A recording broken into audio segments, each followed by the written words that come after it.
The dropship shook hard. It screamed through the orange sky of Cygnus Prime. The air outside was fire and smoke.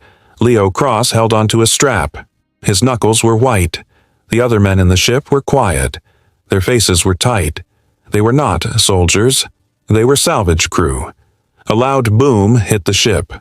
Red lights flashed. A robotic voice said, "Hull breach, hull breach." "Brace for landing," the pilot yelled. "It's going to be rough." Leo checked his rifle. It was heavy and old-looking. His armor was dirty and covered in scrapes. He did not look like the sleek soldiers of the Galactic Coalition. He was a tool for dirty jobs. The ship crashed into the ground with a terrible sound of tearing metal. The side door blew open. Dust and hot wind poured in. "Move! Go!" Leo shouted. He was the first one out. The world outside was a ruin. Broken buildings reached like black bones into the sky. The ground was cracked and burned. In the distance, the shapes of Xylos drones moved. They were fast and silent. Leo ran toward a tall tower. It was half destroyed. His mission was inside. He needed a Xylos Nexus core. The Coalition paid well for them. He moved fast. He did not run in the open. He used broken walls and fallen pipes for cover. His eyes scanned everything. He placed small magnetic charges on support beams as he passed. He was not just running. He was setting a trap. He entered the tower. The inside was dark. Strange, glowing symbols lined the walls. His boots crunched on broken glass. He could hear a low hum. The core was close. He found it in a round room. The Nexus core floated in the air. It was a dark metal sphere with a blue light inside. He pulled a container from his pack. He started the process to capture it. A shadow fell over him. He turned. A Xylos hunter-killer stood in the doorway. It was a tall war machine. It had long legs and a single red eye. It raised a weapon arm. Energy glowed at the tip. Leo did not shoot. He dropped to the floor. He pressed a button on his wrist. The magnetic charges he had placed outside the room exploded. The ceiling above the drone collapsed. Tons of metal and rock fell on top of it. The machine was buried in an instant. The red eye flickered and went dark. Leo sealed the core in its container. He ran back the way he came. The whole tower was groaning. It was starting to fall apart. Soon, he was back on the Coalition command ship. The air was clean and cool. The lights were bright. An officer took the core. A group of alien cadets watched. One of them, a tall, bird-like Cathar, stepped forward. His feathers ruffled with disapproval. He looked at Leo's simple clothes and his scarred armor. His eyes stopped on the plain sword hanging from Leo's hip. "Your methods are chaotic," the apprentice said. His voice was sharp. "You used explosives in an unstable structure. You risked the core. You act like a savage." He pointed a claw at the sword. "And you carry that primitive tool. What is its power? It is just a piece of sharp metal." Leo did not look at him. He wiped dust from his face. An older woman moved from the shadows. Her name was Maya. She was Leo's partner. She put a hand on the apprentice's shoulder. Her grip was firm. "That sword's power," she whispered, "was not forged in fire. It was forged in patience and sweat." Leo finally looked up. His eyes were cold and focused. He looked past the apprentice, straight at the ship's captain. "The core is a trap," Leo said. His voice was flat and sure. "It is broadcasting our location. The entire Xylos fleet will be here in 6 hours." Chaos erupted on the bridge. The calm blue light switched to a flashing red alarm. Officers shouted over each other. Data screens showed the ghost signal Leo had found. It was a beacon, pulsing from the core straight into deep space. Admiral Valen, a tall insectoid, slammed a hand on the command console. "Silence!" His voice was a sharp click. He turned to Leo. "You are certain?" "Run the scan yourself," Leo said. He stood very still in the middle of the frantic room. "It's a Xylos calling card. They are coming." Valen's large, dark eyes narrowed. "Then the mission is a failure. We must jettison the core and retreat at once." "That's what they want," Leo countered, his voice low but clear. They expect you to run, but we can use it. We know they are coming. We can turn their trap into ours. Preposterous, Valen said. Your kind solves problems with crude force. We will not gamble this ship on your primitive instincts. He gestured to 2 guards.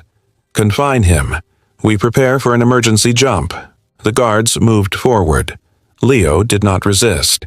He let them take his arms. As they pulled him away, he looked back at the Admiral. Flee if you want, but know you are leaving 12 billion people on the Tau Ceti colony unprotected. Their defense plans are in that core. I saw them. I can break the encryption. The guards dragged him out. The bridge doors closed on the Admiral's troubled face. Down in the ship's forge, the air was hot and smelled of metal and oil. Maya worked at a grinding wheel. Sparks flew as she sharpened a long blade. The Cathar apprentice stood nearby, his feathers still ruffled from the confrontation. Why do you not defend him? The apprentice asked Maya. They treat him like a criminal. Maya did not look up from her work. Words are cheap. His actions speak. She held up the sword. It was the one from Leo's hip. The edge gleamed in the forge light. You asked about its power. She ran a thumb along the flat of the blade. This is not just metal. It is a record, a history. Every mark, every curve is a memory, a battle, a life saved, a friend lost. She looked at the apprentice, her eyes old and serious. The apprentice was quiet. He looked at the sword with new understanding. Suddenly, the ship shook. A deep, distant boom echoed through the hull. The red battle lights flashed on. An alarm blared. A voice came over the ship's speaker. All hands to battle stations. Xylo's vanguard detected. They are here early. The apprentice looked at Maya, his eyes wide with fear. They are not in 6 hours. They are here now. Maya's face was grim. She finished sharpening the sword with one final hard scrape. The trap is sprung, she said, and they have the wrong prey. The ship shook again. A louder boom this time. The Xylos were here. They were not waiting. On the bridge, Admiral Valen stared at the main screen. 3 enemy ships had appeared. They were fast attack craft. They fired bright red energy beams. The coalition ships' shields glowed, taking the hit. Return fire, Valen commanded. Blue energy bolts shot from their cannons. They missed. The Xylos' ships moved like ghosts. They were too quick. Valen clicked his mandibles in frustration. He looked at the cell monitor on his screen. Leo Cross sat calmly inside. The Admiral made a decision. It was a desperate one. Release the human, he ordered. Bring him to the bridge. Minutes later, Leo stood before him. The alarms still blared. You have a plan, Valen stated. It was not a question. Yes, Leo said. Give me the frigate Resolute and a squadron of fighters. The Resolute is damaged. Its weapons are weak. I do not need its guns. I need its engines, and pilots who will listen. Valen gave a sharp nod. You have them. Do not make me regret this. Leo turned and ran to the hangar bay. The Cathar apprentice followed him. I will come with you, the apprentice said. Leo did not answer. He just kept running. The Resolute was an old ship. Its hull was patched in many places. Leo stood on its bridge. He looked at the screens showing the battle. The Xylos ships danced around the bigger coalition vessel. They were toying with it. Leo opened a channel to the fighter pilots. Their faces appeared on his screen. They looked young and scared. Forget your training, Leo said. His voice was calm. Forget formation. You are hunters now. Follow my words. He began to give orders. They were not normal commands. Cathar pilot, fly close to the asteroid field. Make them chase you. Lead them into the thick dust. Human pilot, you hide behind that broken satellite. Wait for my signal. The pilots were confused, but they obeyed. The battle changed. It was no longer a clean fight. It became a messy brawl in the debris field. The Xylos ships followed the Cathar fighter into the dust cloud. Their sensors blurred. "Now," Leo said. The human pilot fired his missiles from behind the satellite. They were old, physical warheads. They were not energy weapons. The Xylos shields were not designed for them. One of the enemy ships exploded into a ball of fire. The other two Xylos ships turned to face the new threat.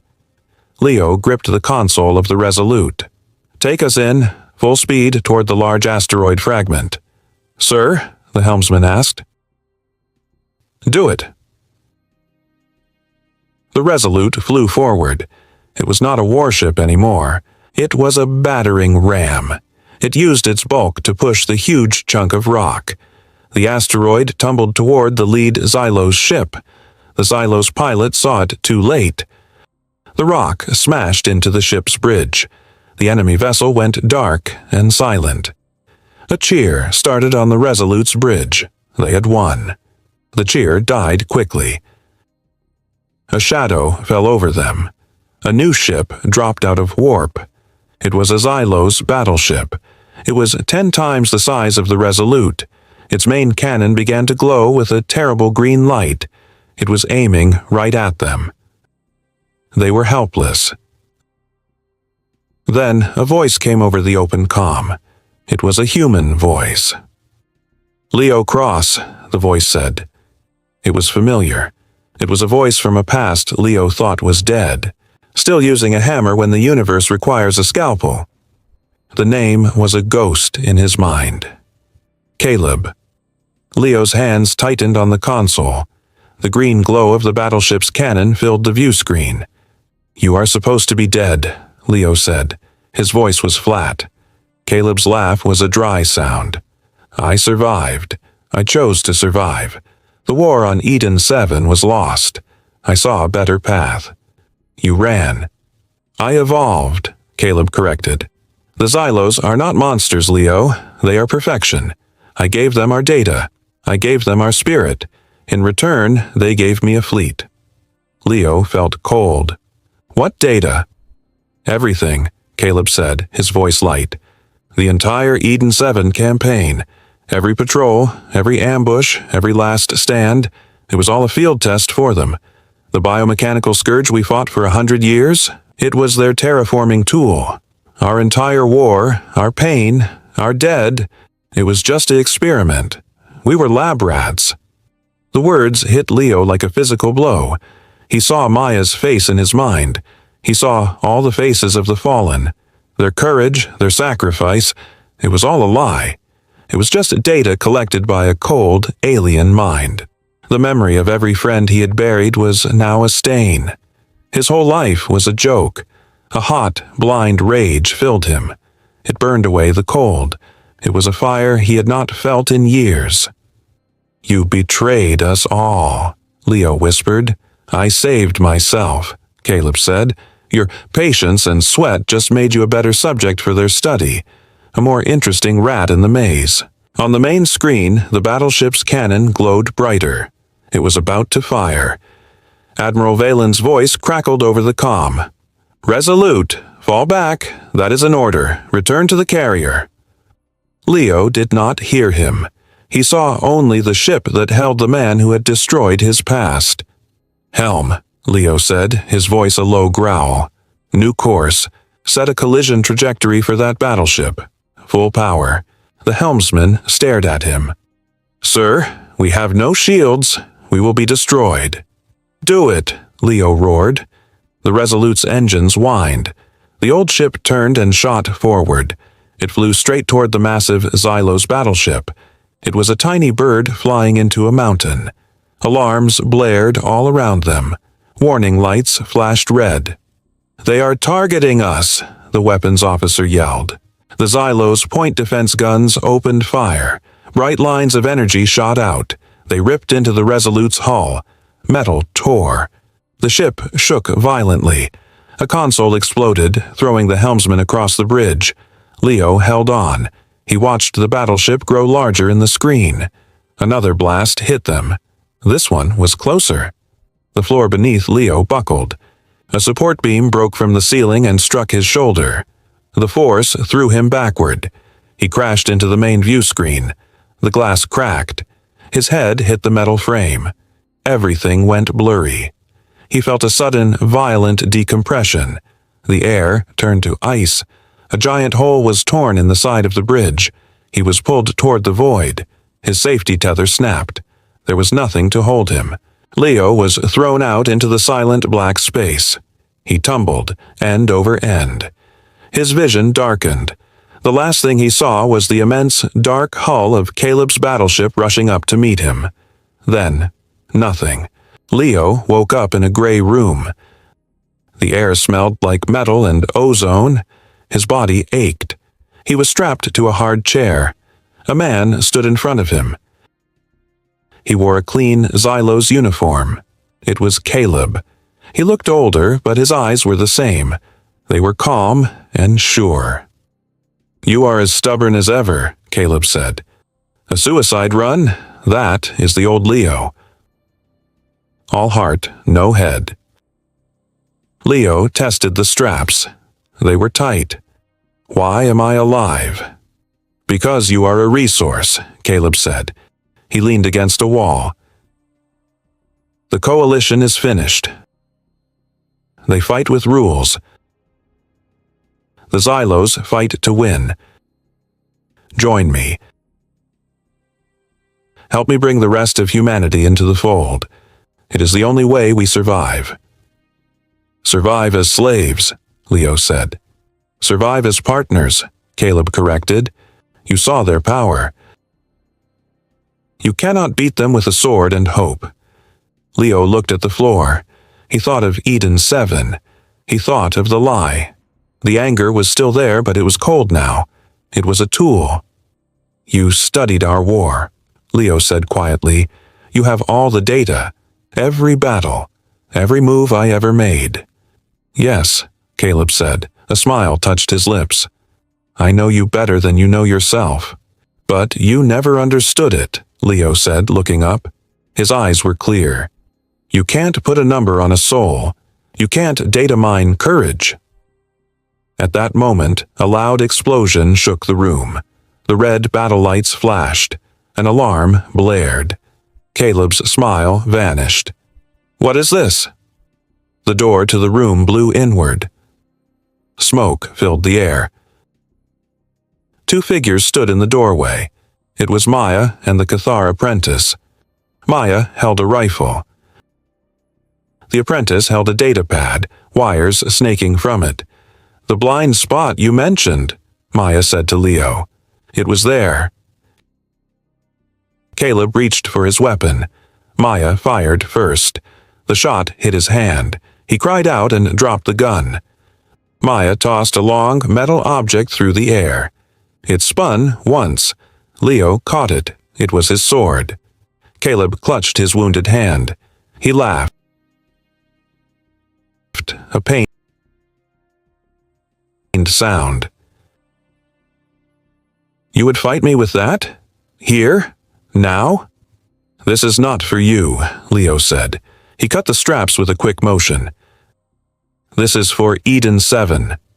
He did not charge. He stood and waited. Caleb pulled a long energy whip from the wall. It crackled with green light. Caleb attacked first. He was fast. The whip snapped through the air. Leo moved aside. The whip scorched the floor where he had been. Caleb knew all of Leo's old styles. He anticipated every classic move. But Leo did not use a classic move. He used a stumble, a desperate move from a forgotten fight in a muddy trench, a move that was not in any data file. He let his foot slip as if on wet ground. Caleb's whip missed.